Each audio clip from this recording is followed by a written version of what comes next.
결혼식 날 아침, 호텔 스위트룸 창밖으로는 비현실적으로 맑은 하늘이 펼쳐져 있었다. 마치 영화 속 장면처럼 햇빛은 커튼 사이로 조용히 스며들며 바닥에 부드러운 금색을 흩뿌렸다. 하지만 그 따뜻한 빛은 이상하게도 내 몸을 전혀 데우지 못했다. 밤새 단 한숨도 제대로 자지 못한 탓인지 짙은 피로가 눈 밑에 내려앉은 채로 나는 계속 전화기를 확인하고 있었다.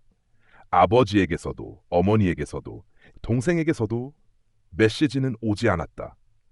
혹시 늦게라도 연락이 오지 않을까?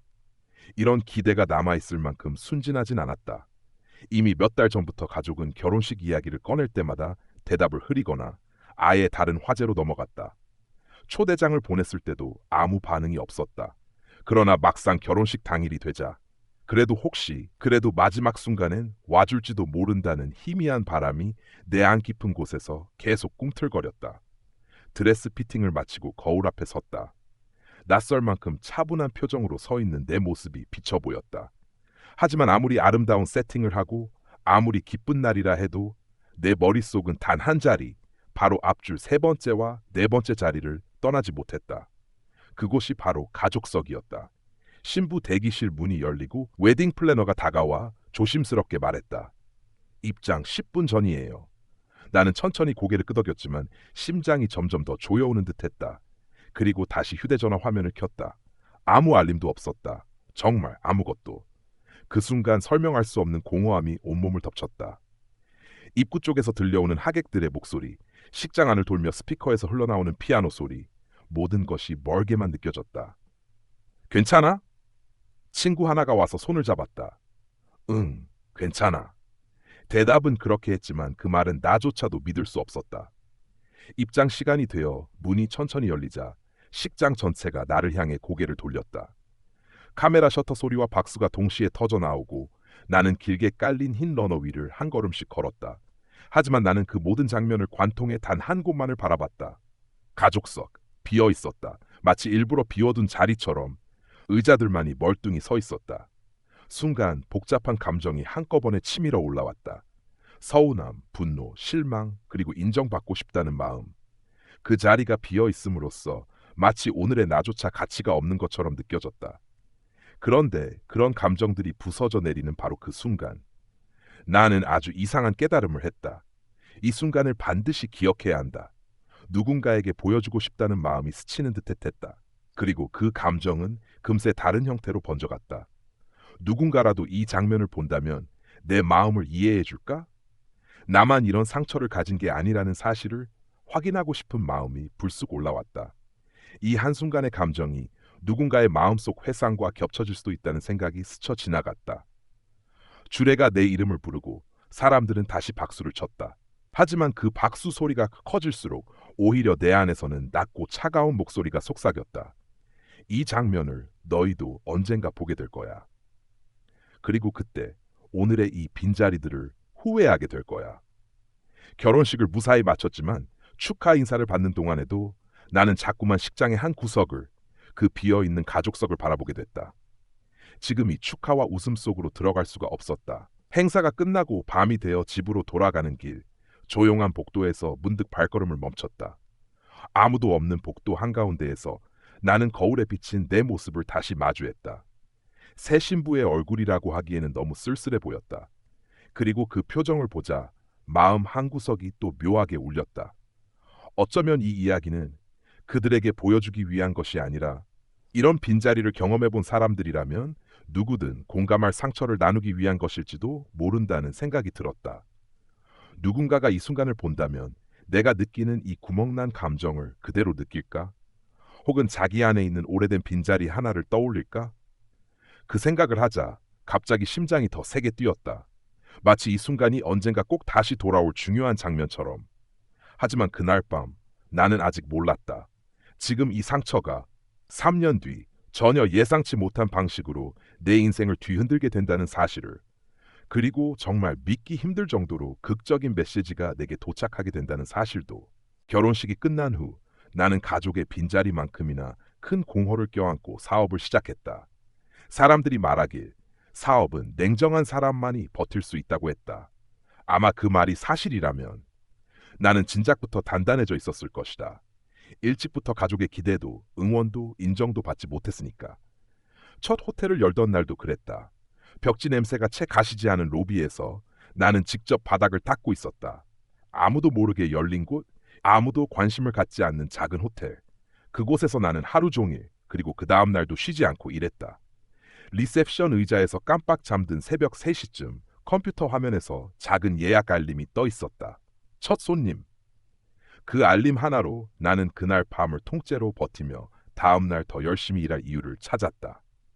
기적이란 노력의 모래처럼 조금씩 달라붙는 어떤 끈기 끝에서 찾아오는 것인지 모른다. 내 첫 호텔은 서서히 손님이 늘었고 주변 상인들도 내 이름을 기억하기 시작했다. 그러다 어느새 두 번째 호텔을 열고 다섯 번째를 열고 12번째 문을 열던 날 나는 잠시 숨을 고르며 이렇게 생각했다. 그래, 이제 조금은 달라졌겠지. 이 정도면 가족이 내 소식을 듣고 한마디 정도는 해줄 수도 있지 않을까? 그러나 역시나 휴대전화는 조용했다. 호텔 확장 소식이 지역신문에 실렸을 때도, 나와 직원들이 직접 공사한 본점이 잡지 표지에 등장했을 때도, 그리고 투자자들이 내 사무실 문을 들락날락하며 숫자와 가능성을 외칠 때도 가족은 단 한 번도 연락하지 않았다. 마치 내 존재가 아직도 아무 의미가 없다는 듯이. 그해 겨울, 내 호텔은 드디어 전국 단위 체인으로 확장되었다. 다들 축하한다고 말해줬다. 언론 인터뷰에서 기자는 젊은 나이에 1억 달러 체인을 만들었다는 말을 수차례 강조했다. 카메라 플래시가 연달아 터지고 사람들은 내게 감탄을 보냈다. 하지만 이상하게도 그 모든 빛이 쏟아지는 순간에도 나는 오직 한 가지를 떠올렸다. 결혼식 날, 텅 비어있던 가족석. 세상 모두가 나를 알아볼 때에도 단 한 사람도 보여주고 싶은 이들이 보지 않는다는 사실은 묘하게 그리고 잔인하게 마음을 파고들었다. 그날 인터뷰가 끝나고 늦은 저녁 나는 호텔 스위트룸 소파에 몸을 던졌다. 어두운 창밖으로 도시의 빛이 반짝였지만 그중 어느 하나도 나를 환영하는 것처럼 보이지 않았다. 그때였다. 조용한 방 안에서 갑자기 휴대전화가 울렸다. 부르르르. 늦은 시간의 진동은 유난히 크게 느껴졌다. 나는 천천히 전화기를 집어들었다. 그리고 화면을 보는 순간 숨이 멎었다. 보낸 사람, 아버지 손끝이 떨렸다. 3년 동안 결혼식 이후 단 한 번도 연락하지 않았던 그 사람이었다. 문자 미리 보기에는 짧은 문장 하나만 보였다. 뉴스에서 봤다. 많이 컸더라. 순간 머릿속이 복잡하게 뒤엉켰다. 나는 손가락을 멈춘 채 화면을 바라보며 어떤 감정이 먼저 올라와야 하는지조차 알 수 없었다.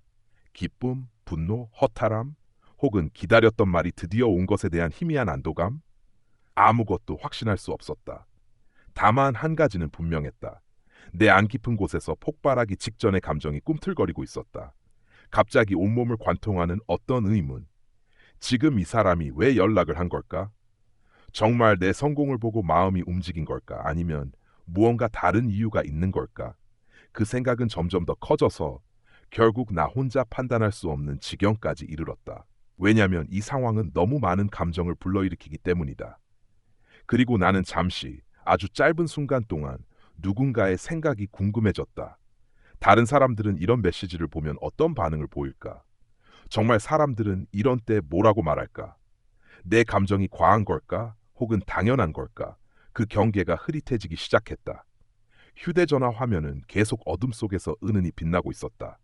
문자를 열면 모든 게 달라질 것 같았다. 하지만 동시에 열지 않으면 영원히 미궁 속에 남을 것 같기도 했다. 결국 나는 천천히 숨을 들이켰다. 그리고 문자를 눌렀다. 그 안에는 단 한 줄 더 적혀 있었다. 잠시 만나 이야기할 수 있겠니? 그 문장을 읽는 순간 내 눈앞에서 결혼식장의 빈 가족석이 다시 떠올랐다. 그리고 내 삶에서 가장 예상치 못한 재회가 다가오고 있다는 걸 직감했다. 아버지를 만나기로 한 날, 나는 호텔 로비에서 유난히 오래 서성였다. 바로 아래층에서 이미 수십 명의 직원이 회의를 기다리고 있었고 서류 더미는 사무실 책상 위에 한가득 쌓여 있었지만 이 만남만큼은 미룰 수도 피할 수도 없었다. 사장님, 준비되셨나요? 비서가 조심스럽게 물었다. 나는 고개를 끄덕이며 깊게 숨을 들이켰다. 어쩌면 이 순간을 너무 오래 기다렸는지도 모른다. 혹은 피하고 싶어서 더 오래 미뤘던 것일지도. 엘리베이터 문이 열리고 조용한 카페로 향하는 동안 머릿속에서는 결혼식 날의 기억이 끝없이 반복됐다. 텅 빈 가족석, 그 자리를 바라보며 삼켰던 감정, 그리고 3년 동안 보내고 싶었으나 보내지 않았던 메시지들. 문이 열리자 카페 구석에 앉아 있는 한 남자가 보였다. 그는 예전보다 훨씬 늙어 있었고 어깨는 축 처져 있었다. 내가 기억하는 그 거칠고 단단했던 실루엣과는 너무나 달랐다. 나는 천천히 걸어가 그 앞에 섰다. 그가 고개를 들었다. 왔구나. 짧은 인사였지만 그 말 속에는 수많은 감정이 묻혀 있었다. 후회, 망설임, 죄책감, 그리고 어떤 기대 같은 것. 나는 자리에 앉으며 아무 말도 하지 않았다. 말을 먼저 꺼내야 한다고 생각했지만 이상하게 목이 꽉 막힌 느낌이었다. 잠시 침묵이 흐른 뒤 아버지가 조용히 입을 열었다. 내 결혼식에 가지 않은 건 정말 미안하다. 그 한 문장이 내 마음 어딘가를 깊이 건드렸다. 삼켜둔 감정들이 금세 목구멍까지 차올랐다. 그러나 나는 여전히 말을 하지 못했다. 아버지는 손에 쥔 커피잔을 내려놓고 마치 자기 자신에게 고백하듯 낮은 목소리로 이어갔다. 그때 나는 네가 선택한 길이 너무 위험해 보였어. 너 혼자 모든 걸 하겠다며 집을 나간 날부터 사실 마음 편한 날이 없었다. 하지만 도와주는 게 내 역할이라는 걸 그때는 인정하고 싶지 않았던 것 같다. 나는 그 말을 들으며 손가락을 꽉 쥐었다. 내가 듣고 싶었던 말이었다. 하지만 동시에 너무 늦어버린 말이기도 했다. 그는 고개를 숙였다. 네가 성공했다는 얘기를 듣고 부끄러웠다. 너무 부끄러웠다. 그동안 널 믿어주는 법조차 몰랐다는 게. 그리고 이제 와서 연락하는 것도 얼마나 염치 없는 일인지 알고 있다. 나는 눈을 감았다. 마음속에서 수많은 감정이 복잡하게 충돌했다. 분노와 슬픔, 원망과 그리움, 그리고 설명할 수 없는 깊은 혼란. 아버지는 미약하게 웃으며 말했다. 하지만 늦었더라도 다시 시작할 수 있을까? 너와 가족으로서. 나는 아버지를 바라보았다. 그의 모습은 내가 알고 있던 아버지가 아니었다.